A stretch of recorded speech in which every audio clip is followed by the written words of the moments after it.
하나님의 성업, 여기에 담겨두신 하나님의 또 메시지가 어떤 것이 있는지 살피고 은혜 받는 또 적용하는 귀하고 복된 예배의 시간이 되시기를 주님의 이름으로 축복합니다.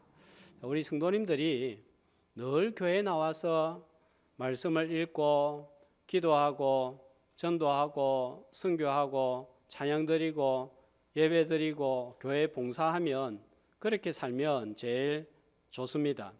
그러나 전부 다 이렇게 영적인 일에 매이면 참여하면 먹고 마시는 육신의 문제를 해결할 수가 없기 때문에 하나님께서는 이런 일들을 몇몇 사람을 세워서 전적으로 하나님 섬기고 교회와 성도들을 돌아보도록 하셨는데, 오늘날의 교회 교역자들, 목회자들, 사역자들이라고 할 수가 있습니다.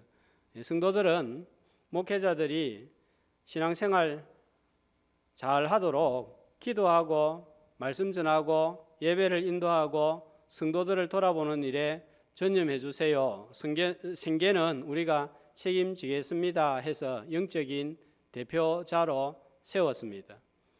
그래서 이 사역자들은 영적인 일에 전념하고 또 성도들에 비해서 이 숫자가 훨씬 적기 때문에 이 목회자들, 교역자들을 특별 소명을 받은 자들이다 그렇게 부르고, 성도들은 일반인들과 똑같이 일상의 삶을 살면서 교회와 하나님을 섬기기 때문에 일반 소명자라고 부릅니다.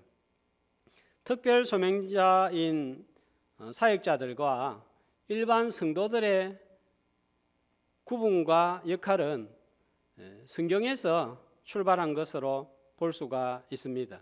오늘 본문에 나오는 레위인과 그들에게 주어진 성업들을 잘 살펴보면 이러한 구분의 원리와 역할을 알 수가 있습니다.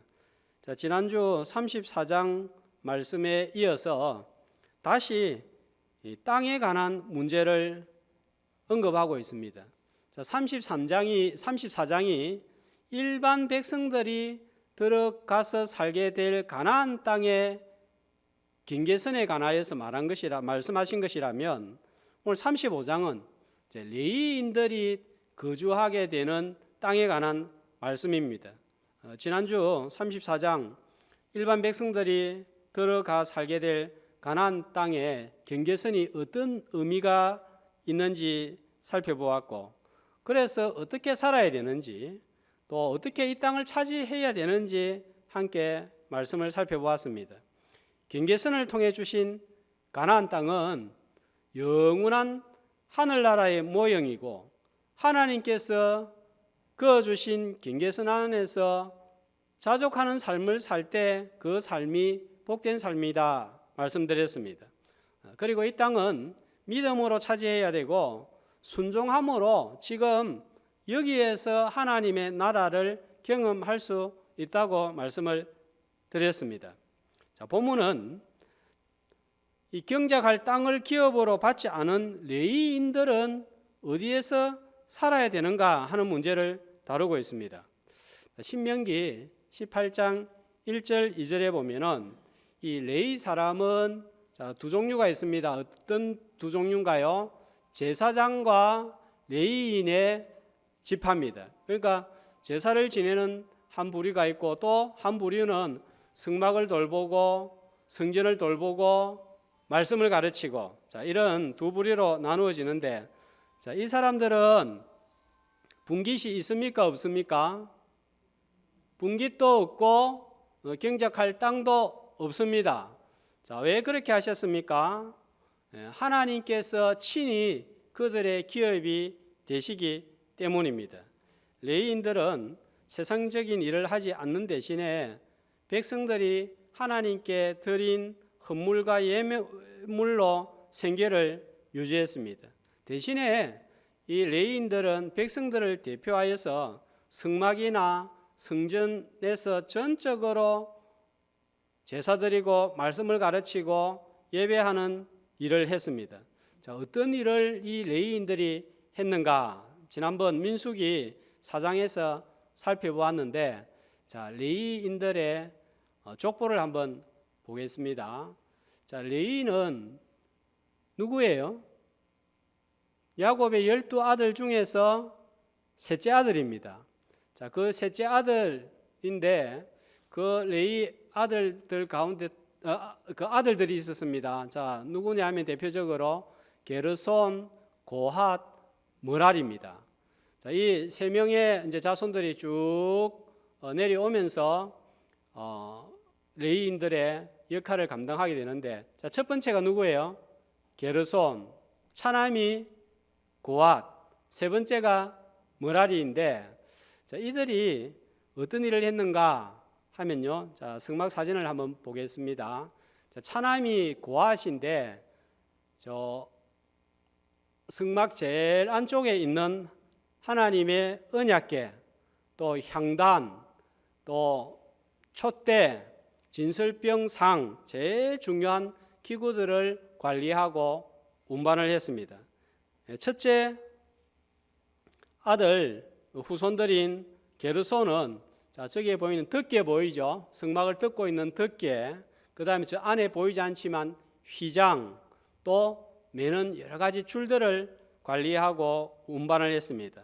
자, 셋째 아들 후손들인 무라리는 제일 무거운 성막의 널방과 또 기둥과 보이지 않지만 전부 다 밑에 받침대가 있는데 그 받침대들을 관리하고 운반을 했습니다. 그러니까 이 레위인들은 저 성막 주위에 모여 살면서 성막을 돌보는 일을 한 거예요. 시편 73편 28절은 이렇게 말씀합니다. 한 목소리로 하나님께 가까이 함이 내게 복이라. 무엇이 복이라고요? 하나님을 저렇게 가까이서 직접적으로 섬기는 것이 복이 있다 하는 것입니다. 그래서 레위인들은 참으로 복된 자들이에요. 자, 오늘날에 목회자도 하나님 가까이 할 수 있는 환경 속에서 사는 자들이란 점에서 복되다 할 수 있습니다. 말씀을 연구하고 말씀을 깨닫고 말씀으로 천국의 문을 열고 영혼을 천국으로 인도하기에 제일 가깝고 또 제일 직접적인 환경 속에서 일하기 때문에 참으로 복되다 할 수 있습니다. 자, 이런 일을 구약 시대에는 하나님께서 누구에게 맡겼다고요? 레위인들에게 맡겼습니다. 그러나 레위 지파가 처음부터 하나님을 가장 가까이 하는 복을 받을 수 있었던 자손들은 아니었습니다. 자, 그들의 조상 레위 어떤 사람입니까? 자, 복습하는 차원에서 다시 한번 말씀을 드립니다. 창세기 34장에 보면 야곱이 밧단 아람에서 돌아옵니다. 자, 밧단 아람에 가기 전에 하나님께 야곱이 베델 들판에서 약속을 합니다. 하나님, 다시 내 아비 집으로 돌아오게 하시면 내가 이곳에서 하나님을 예배하고 10의 1조도 드리고 하나님 섬기겠습니다 했습니다. 그런데 돌아온 후에 베델로 올라가서 하나님의 약속을 지키지 아니하고 세겜 땅에서 머물러 지내다가 큰 변을 만납니다. 자, 어떤 변을 만나죠? 외동딸 디나가 세겜 추장의 아들에게 성폭행을 당하는 비극이 일어납니다. 자, 이렇게 되니까 친오빠인 시므온과 레위가 세겜 족속에게 할례를 받으면 우리 여동생을 주겠다 속이고, 할례를 받고 난 다음에 제일 고통이 심할 때에 칼을 빼고 빼앗고 죽이고 노략질을 하여 복수를 합니다.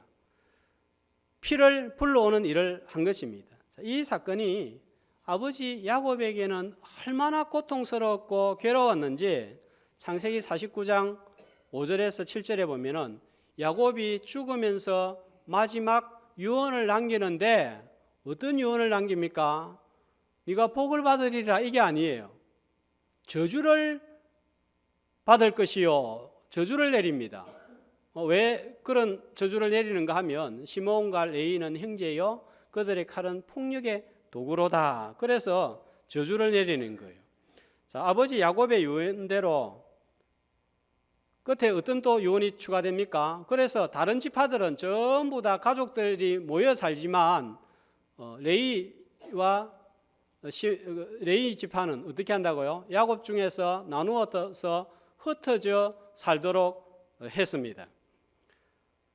자, 이런 폭력성을 가진 가장 잔인한 사람이 하나님을 가장 가까이서 섬기는 것은 전혀 어울리지 않아 보입니다.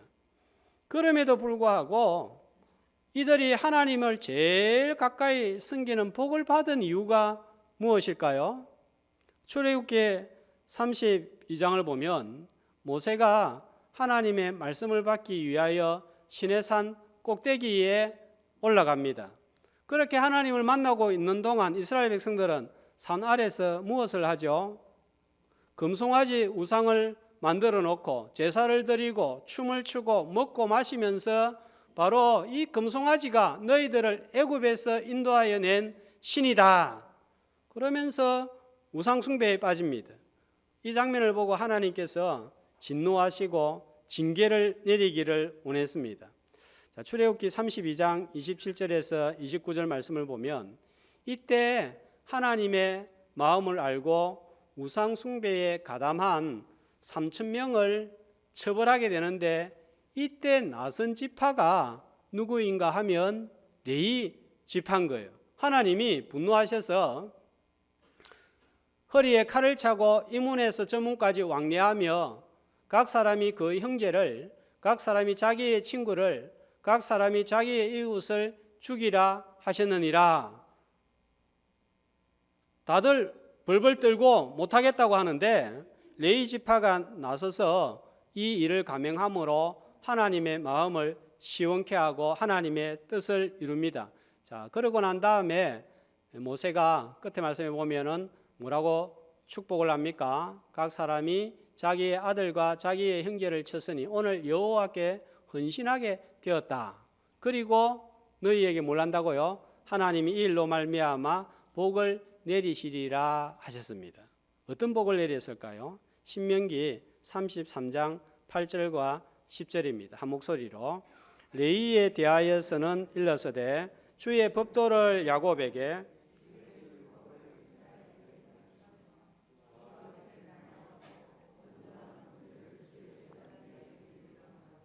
자, 첫 번째 복이 무엇입니까? 주의 법도 말씀을 이스라엘에게 가르치는 자가 되게 하셨다는 거예요. 두 번째는요, 주 앞에 뭐 하고요? 분향은 기도를 상징하고 있습니다. 그 다음에 세 번째로는요, 번제를 드리는데 번제는 예배를 드리는 것을 말씀하고 있습니다. 말씀 가르치고 기도하고 예배 드리는 그 일을 하는 자손으로 삼아주신 거예요. 그러니까 이 악이 변하여 저주가 변하여 선이 되게 하시고 복이 되게 하시는 것을 볼 수가 있습니다. 제일 하나님 멀리 있어야 할 자손들이었지만 하나님 앞에서 일할 기회가 주어지고 돌이킬 기회가 주어졌을 때 과거에 연연하지 아니하고 하나님께 나아오고 또 하나님 앞에 돌이키고 하나님 앞에 그 일을 감당했을 때 하나님을 제일 가까이 하는 복을 받은 거예요. 그래서 이스라엘 백성들 전체를 말씀으로 먹이고 이스라엘 백성들을 예배하는 종족으로 그런 리더 역할을 맡도록 하게 하신 것입니다.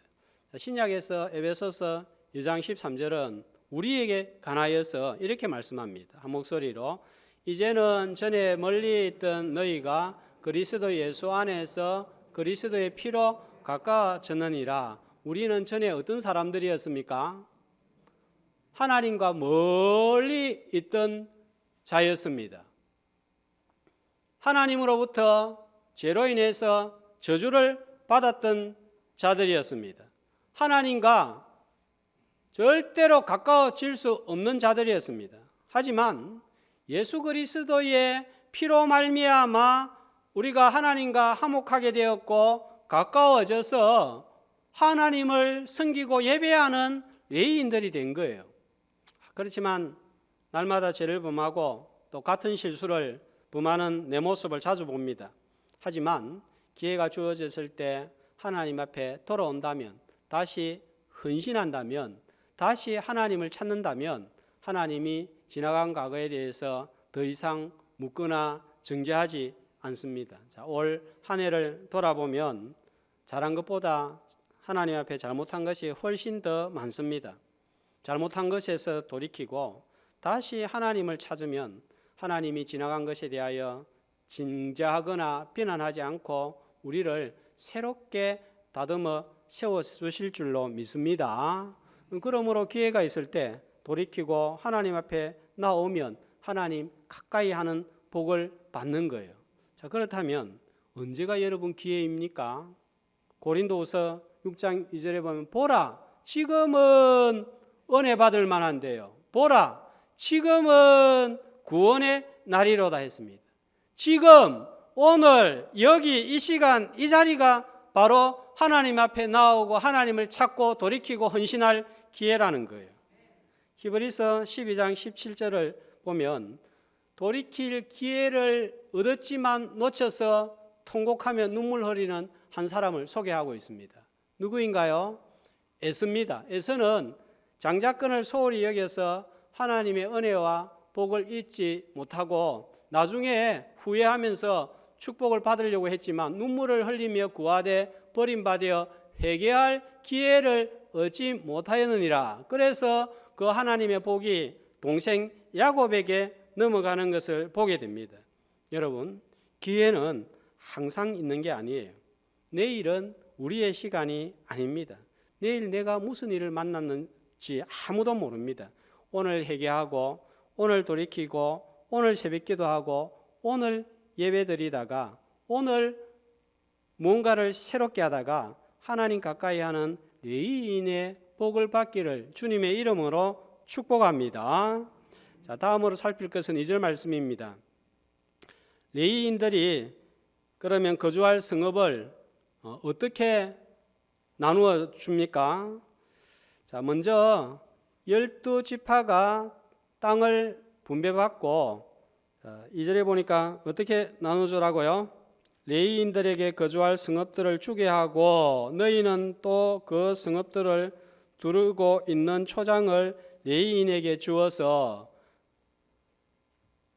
이스라엘의 12지파가 먼저 땅을 받고 그 땅의 일부에서 떼어주는 거예요. 자, 분배 원리가 나옵니다. 8절 말씀해 보면 많이 받은 자에게는 어떻게 하라고요? 많이 떼어서 주고 또 적게 받은 자에게는 적게 떼어서 주는 분배 원리입니다. 자, 12지파의 위치 지도를 한번 보겠습니다. 자, 12지파이 잘 보이지 않는데 제일 넓은 땅을 소유한 지파가 어느 지파겠어요?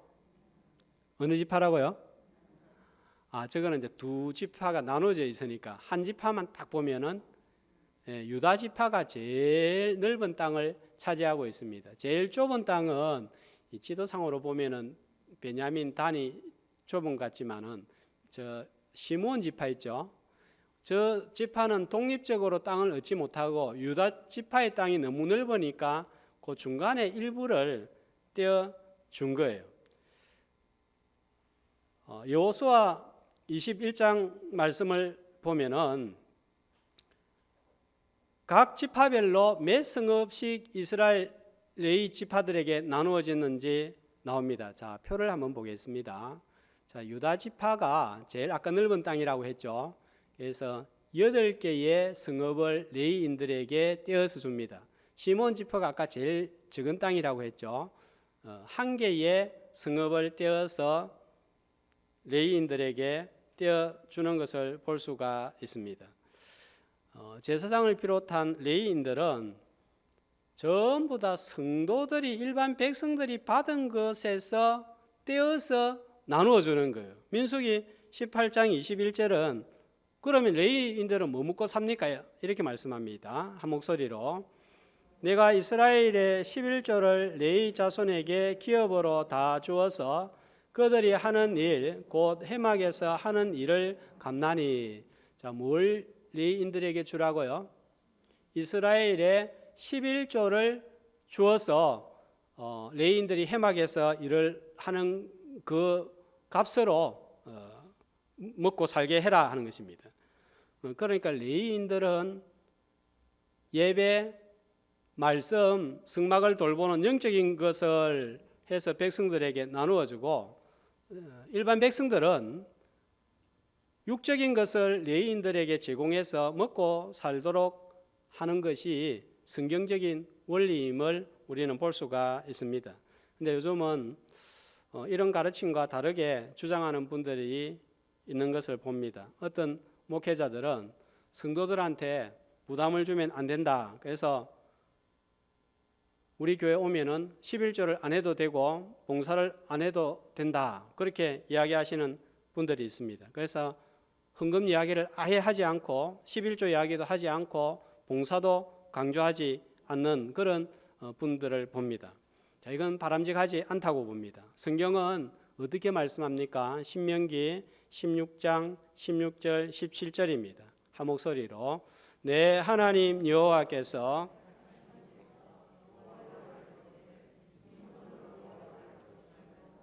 각 사람이 내 하나님 여호와께서 주신 복을 따라 그 힘대로 드릴지니라. 자, 하나님 앞에 나올 때 어떻게 하라고요? 어떻게 하지 말라고요? 빈손으로 나오지 말라는 거예요. 자, 그럼 하나님께 드려야 됩니다. 어떻게 드리라고요? 주신 복을 따라. 그 다음에요, 그 힘대로. 참 부담스러운 말씀이죠. 그러니까 하나님 앞에 헌금을 드리고 하나님 앞에 예물을 드릴 때 힘을 다해서, 힘을 다한다는 것은 그럼 내가 힘이 빠진다는 거예요. 그럴 정도로 하나님께 드리라 합니다. 11조도 하라고 합니다. 레위인들에게 나누어 주라고 합니다. 복을 받은 만큼 또 레위인들과 나누라는 거예요. 요즘 새벽에 사사기 말씀을 보고 있는데 사사기 17장에 보면 레위인이 떠돌아다닙니다. 레위인들은 떠돌아다니면 안 되고 정해진 위치에 거주하면서 그 지파들을 말씀으로 예배로 섬겨야 되는데 떠돌아다니는 거예요. 왜 떠돌아다닐까요? 레위인들이 먹고 살 길이 없었기 때문입니다. 그 말은 지파들이 레위인들을 제대로 돌보지 못했다는 거예요. 그러니까 사사시대가 어떤 시대가 됩니까? 말씀이 없어지고 자기 마음대로 행하는 영적으로 제일 어두워 시대가 되어버린 거예요. 그러니까 옆에 있는 이방민족이 침략하고, 그러니까 일반 백성들도 먹고 살 길이 없고, 밀을 타작하고 보리를 쏘아가려고 하면 미디안이 침략해서 빼앗아가 버리고, 그러니까 못 사는 거예요. 우상숭배에 빠지고 이방인과 섞여 살면서 세상 사고 방식과 가치관을 따라서 사는 거예요.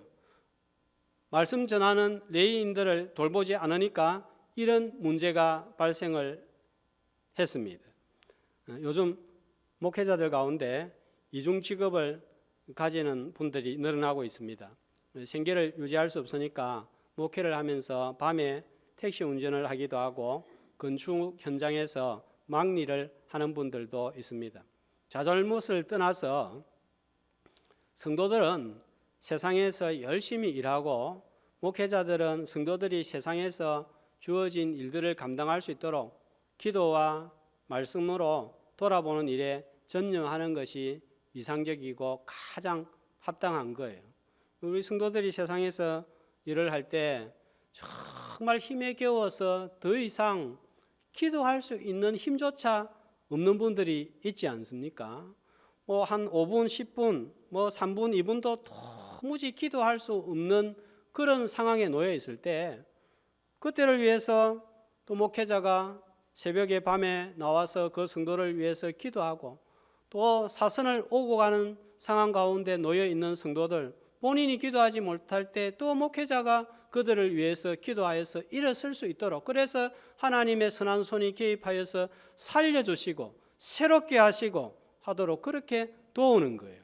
자, 성경적인 원리를 따라서 성도들은 세상에서 열심히 일하고 목회자는 교회에서 전심전력하여 말씀과 기도와 관심으로 성도들을 돌아보아서 세상을 감당할 수 있는 힘과 위로를 공급하고, 또 성도들은 목회자들의 육신적인 문제를 돌아봄으로 서로 세워나가는 복된 교회가 되시기를 주님의 이름으로 소망합니다.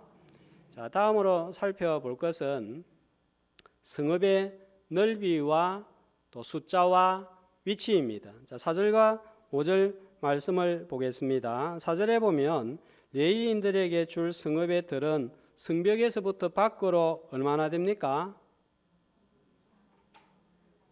사방 1000규빗입니다. 그런데 5절에는 보니까 성읍을 중앙에 두고 성밖 동쪽으로 얼마라고요? 2000규빗입니다. 뭐 이 사이즈가 다른데 왜 이렇게 된 겁니까? 생각할 수 있는데, 자, 지도를 한번 그 사진을 그림을 한번 보겠습니다. 자, 성읍이 일반 성읍이 딱 중간에 있으면 아까 처음에 성벽 사방으로 밖으로 몇 규빗이라고요? 4절에 1000규빗. 한 규빗은 대략 45cm로 보면은 450m가 되겠죠. 그런데 이 사방으로 했으니까 동쪽, 서쪽, 북쪽, 남쪽으로 했으니까 하나씩 더 늘어나겠죠.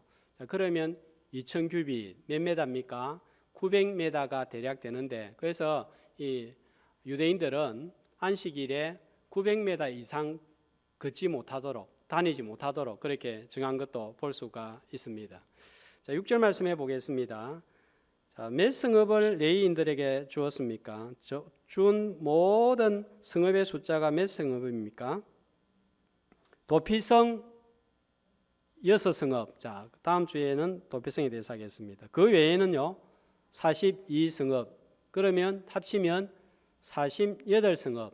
자, 이 48이라는 숫자는 12에다가 4를 곱한 숫자예요. 성경에서 12 하면 어떤 숫자가 되겠습니까? 12지파, 이스라엘 백성들 전체 숫자, 하나님 백성들 전체 숫자를 상징하는 거예요. 4 하면요, 4는 어떤 숫자이겠어요? 3 하면 어떤 숫자입니까? 3이 하나님 숫자입니다. 그래서 하늘의 수입니다. 4는요, 땅의 수로 봅니다.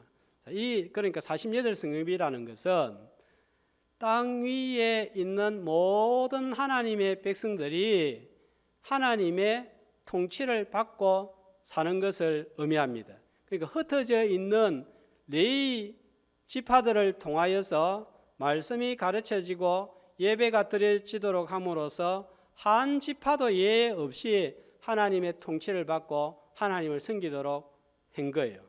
레위인들이 거주하는 48성읍들의 위치는 여호수아 1장에 자세하게 소개가 되어 있습니다. 왜 레위인들을 전부 흩어가지고 거주하도록 하게 하셨을까요? 자, 레위인들의 성읍의 위치를 한번 보겠습니다. 너무 적어가시고 다 안 보이겠지만 한 가지 알 수 있는 것은 이스라엘 12지파에 전체 흩어져서 섞여서 살고 있는 것을 볼 수가 있습니다. 다른 지파들은요, 시므온 지파, 또 단 지파, 유다 지파는 그 지역에 같이 살았는데 레위 지파는 이렇게 전부 다 흩어 살게 되는 거예요. 이유가 무엇입니까? 세 가지가 있는데, 첫 번째로는 일반적인 이유입니다. 특정한 절기일 때는 예루살렘에 올라가서 다 함께 모여서 예배를 드리지만 매주일 예루살렘에 갈 수 없는 거예요. 그러니까 이 종교적인 기능에 분산합니다. 오늘날 이 땅에 여러 지역에 많은 교회가 있는 이유와 같습니다. 두 번째로 여기에는 중요한 영적 의미가 들어있습니다. 창세기 49장 5절 7절 말씀을 다시 보겠습니다. 야곱이 하나님으로부터 계시를 받아서 시므온과 레위에게 어떤 예언을 했습니까? 마지막에 보면 야곱 종에서 나누며 이스라엘 중에서 흩으리로다. 하나님께서 야곱에게 주신 말씀의 성취입니다. 그런데 잘못해가지고 이런 유언을 얻게 된 거예요. 폭력 때문에. 그런데 하나님은 이들의 악을 변하여서 어떻게 바꾸셨습니까? 선이 되게 하시는 은혜를 베푸셨습니다. 레위 자손들은 폭력과 복수심으로 저주를 받았지만 하나님은 그 저주를 변하여서 하나님의 땅 전역에 말씀을 전하고 공동체를 유지하는 선으로 바꾸어서 하나님의 도구로 사용하는 것을 볼 수가 있습니다. 우리가 하나님 앞에 제대로 살아야 되는데 과거에 정말 생각하면 하나님 앞에 부끄럽고 실수하고 죄스러운 부분들이 있습니다. 나하고 하나님은 알고 있습니다. 그런데 시간이 지나서 하나님께서 오히려 그 죄를 사용을 해서 내를 겸손하게 만들고 하나님 앞에 한마디도 못하게 만들고 하나님 앞에 겸비하게 할 때가 있습니다. 다윗을 보면 바세바와 동침을 했습니다. 그 후에 지은 시편이 어떤 말씀입니까? 시편 51편이에요. 그 시편 51편을 통하여서 다윗과 같이 동일한 죄를 범한 사람들이 얼마나 많은 위로를 얻는지 모릅니다. 다윗이 분명히 죄를 범했지만 하나님은 그 죄를 악을 변하여 선이 되게 하시는 것을 보게 됩니다. 자, 세 번째로 흩어져 살게 하신 것은 빛과 소금의 사명을 감당하도록 하기 위해서입니다. 서두에서 말씀드린 대로 레위인들은 일반 백성들의 대표자들이고 누구보다도 하나님을 가까이서 섬기는 자들이기 때문에 일반 백성들은 하나님을 어떻게 섬겨야 되는지를 레위인들이 하나님 섬기는 모습을 보고 레위인들이 사는 모습을 보고 저렇게 하나님 섬기고 저렇게 살아야 되는구나, 본이 되도록 레위인들을 세워주신 거예요. 흩어져 가지고 바로 그런 본이 되는 모습을 일반 백성들에게 보여주어서 길을 제시하고 이스라엘 백성들이 하나님 앞에 영적으로 바로 서게 하셨습니다. 그러니까 레위인들이 비틀비틀거리고 잘못되면 백성들도 비틀거리고 잘못되는 거예요. 일반 성도와 목회자가 똑같이 잘못해도 목사님이 어떻게 저럴 수 있나, 목사님이 어떻게 저렇게 말할 수 있나 하면서 비난과 하살이 이 목회자들에게, 교육자들에게 많이 돌아오는 이유는 본이 되도록 세우는데 본을 보이지 못하니까 그렇게 되는 거예요. 세상에서 일반 사람들과 교회에 나오는 사람들이 똑같은 잘못을 했을 때 예수 믿는 자들을 더 비난하고 세상이 더 교회를 지탄하는 이유는 당신들은 하나님 믿는다고 하면서 하나님보다 좀 나아야 되지 않느냐, 당신들은 하나님을 믿는데 하나님이 그렇게 하라고 하느냐, 이렇게 되는 겁니다. 우리보다 더 심한 잘못들이 많이 있음에도 불구하고 교회와 성도들을 지탄하는 이유는 당신들은 달라야 되지 않느냐 하는 것입니다. 예수님께서 오심으로 이제는 모두가 제사장이 되었고 레위인들이 되었습니다. 교회 안에만 머물러 있는 것이 아니라 세상에 흩어져서 들은 말씀을 따라 살 때 빛과 소금의 역할을 감당할 수가 있습니다. 눈에 보이지 않는 하나님을 우리의 눈에 보이는 성과 또 모습을 통하여서 하나님을 보여주도록 하기 위해서 흩어져서 살게 한 거예요. 코로나 시대에는 입에서 전해지는 말보다는 손과 발, 삶을 통해서 전하는 복음이 더 영향력을 발휘하는 시대가 되었습니다. 하나님께서 12제자를 세우시고 70인 제자를 세우신 이유는 흩어져서 나가서 복음을 전하도록 하기 위함입니다. 그러므로 너희는 가서 모든 족속으로 제자를 삼아 아버지와 아들과 성령의 이름으로 세례를 주고 내가 너희에게 분부한 모든 것을 가르쳐 지키게 할지라 했습니다. 교회 안에서만 머무는 자가 아니라 복음을 흩어져서 전해야 하는 사람들이 바로 레위인들입니다. 그러므로 내가 살고 있는 주변뿐만 아니라 모든 족속에 눈을 돌려야 하는 사명을 우리가 가지고 있습니다. 지난주 우리 교회가 세운 필리핀 다데 술라 교회 예배 장면과 주일학교 모습들을 사진으로 보여드렸습니다. 2천만 원으로 다대교회 같은 교회가 세워졌습니다. 지금 이 다대포 지역에 교회 하나 세우려고 하면 2천만 원 가지고는 어림도 없는 거예요. 우리 리모델링 하는 데만 해도 1억이 들어갑니다. 그렇지만은 그 돈이면 선교지에는 교회를 하나 세워지고 또 거기에다가 학교까지 하나 지어주면 더 좋겠죠. 제가 처음 부임하고 청년부 교역자가 정해지지 않아서 이 청년들과 함께 제가 필리핀 단기 선교를 갔다가 현장을 보면서 교회 하나가 세워지면 얼마나 큰 역할을 하는지를 보고 큰 도전을 받았습니다. 그래서 선교지에 교회 하나가 세워지는 것보다 이 더 복음이 효과적으로 전해질 수 있는 길이 없구나 생각해서 우리 교회가 선교지에 교회 한 10개 정도 세우면 좋겠다 하는 바람을 가지고 개인적으로 늘 기도하고 있습니다. 이제 2개 세웠으니까 8개 세워지면 10개입니다. 아프리카에도 교회 하나가 세워지면 제일 좋은 건물이 되고 그 건물 중심으로 온 마을이 돌아가는 것을 보게 됩니다. 뿐만 아니라 파송된 선교사들은 하나님 나라의 진짜 보배로운 일꾼들이 우리가 가서 전해야 되는데 대신 전하고 있는 것입니다. 어떤 방식으로든지 선교와 선교사를 돌아보는 일에 우리는 참여해야 될 의무가 있습니다. 선교에 동참할 때 흩어져서 복음 전하는 사명을 간접적으로 감당하는 레위인들이 되는 거예요. 저와 여러분은 모두 제사장으로 레위인으로 부름을 받았습니다.